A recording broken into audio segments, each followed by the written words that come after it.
Iran যুদ্ধের নির্ধারিত লক্ষ্য অর্জনের পথে যুক্তরাষ্ট্র।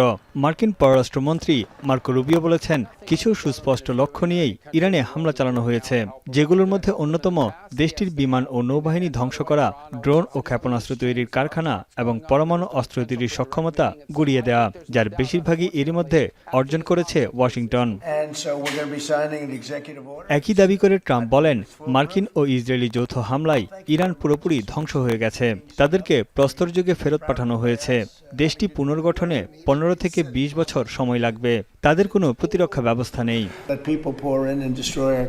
এমন অবস্থায় ইরান যুদ্ধ নিয়ে স্থানীয় সময় বুধবার রাতে জাতির উদ্দেশ্যে ভাষণ দেবেন ট্রাম্প। এর আগে হোয়াইট হাউসে সাংবাদিকদের বলেন, ইরানের সামরিক অভিযান 2 থেকে 3 সপ্তাহের মধ্যেই শেষ করতে যাচ্ছে যুক্তরাষ্ট্র। বিনিময়ে তেহরানের সঙ্গে কোনো চুক্তি করারও প্রয়োজন হবে না।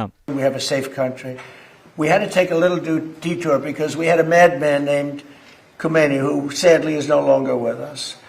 And we had regime change already. We've knocked out one regime, then we knocked out the second regime. Now we have a group of people. চলমান যুদ্ধের মধ্যে যুক্তরাষ্ট্রের কাছ থেকে সরাসরি বার্তা পাওয়ার কথা নিশ্চিত করে ইরানের পররাষ্ট্রমন্ত্রী বলেন, ওয়াশিংটনের সঙ্গে কোনো ধরনের আলোচনা বা সমঝোতায় যাচ্ছে না তেহরান। যুক্তরাষ্ট্রের উপর এক বিন্দু আস্থা নেই বলেও মন্তব্য করেন তিনি। এদিকে প্রেসিডেন্ট মাসুদ পেজিশকিয়ান বলেছেন, নিরাপত্তার নিশ্চয়তা ছাড়া আলোচনায় বসবে না তার দেশ। মার্কিন প্রতিরক্ষা মন্ত্রীর দাবি, যুদ্ধে এরই মধ্যে মনোবল ভেঙে পড়েছে ইরানের সামরিক বাহিনীর। ইরানকে দ্রুত শান্তি চুক্তিতে আসার আহ্বান জানান তিনি। এদিকে ইউএসএস আব্রাহাম লিঙ্কন এবং ইউএসএস জেরাল্ড ফোর্ডের পর মধ্যপ্রাচ্যে মোতায়েন করা হল মার্কিন যুদ্ধবিমান বহনকারী তৃতীয় রণতরী জর্জ এইচ.ডব্লিউ. বুশ। ভেনেজুয়েলার প্রেসিডেন্ট মাদুরোকে অপহরণ অভিযানের অংশ ছিল এই রণতরী। যুদ্ধ বন্ধ এবং অস্ত্রবিরতির আলোচনার মধ্যেও পাল্টাপাল্টি হামলা অব্যাহত রেখেছে সব পক্ষ। কুয়েতের আন্তর্জাতিক বিমানবন্দরের জ্বালানি ট্যাঙ্কে ইরানের ড্রোন হামলায় ভয়াবহ আগুন লাগে।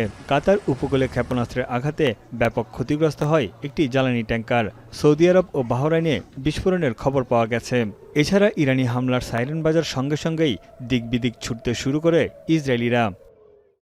ইরানের ভূগর্ভস্থ সামরিক লক্ষ্যবস্তুতে হামলার দায় স্বীকার করেছে মার্কিন সামরিক বাহিনী। এছাড়া ইরানের একটি ইস্পাত ও ওষুধ কারখানায় হামলা চালিয়েছে যুক্তরাষ্ট্র ও ইসরায়েল। এতে ধ্বংস হয়ে গেছে ওষুধ কারখানার গবেষণা ও উন্নয়ন বিভাগ।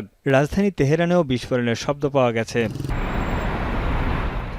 ইরানের হুমকি মোকাবেলায় মধ্যপ্রাচ্যের গুরুত্বপূর্ণ দেশগুলোর সঙ্গে নতুন জোট গড়ার পরিকল্পনা করেছেন নেতানিয়াহু। তবে কোন কোন দেশ এতে জড়িত তা স্পষ্ট করেননি তিনি। לא רק שחיזקנו את הברית עם ארצות הברית, אנחנו גם יוצרים בריתות חדשות עם מדינות חשובות באזור נגד האיום האיראני המשותף। এদিকে মধ্যপ্রাচ্যে শান্তি প্রতিষ্ঠায় পাকিস্তানের উদ্যোগের সঙ্গে একমত পোষণ করে যৌথভাবে কাজ করার প্রতিশ্রুতি দিয়েছে চীন। সংঘাত এড়িয়ে আলোচনার মাধ্যমে সমাধানে 5 দফা উদ্যোগও পেশ করেছে দুই দেশ। তানভীর জনি, এখন বিশ্ব। শিয়া বাটার ও ভিটামিন ই সমৃদ্ধ লিলি বিউটি সোপ, তারুণ্যময় উজ্জ্বল ত্বকের জন্য।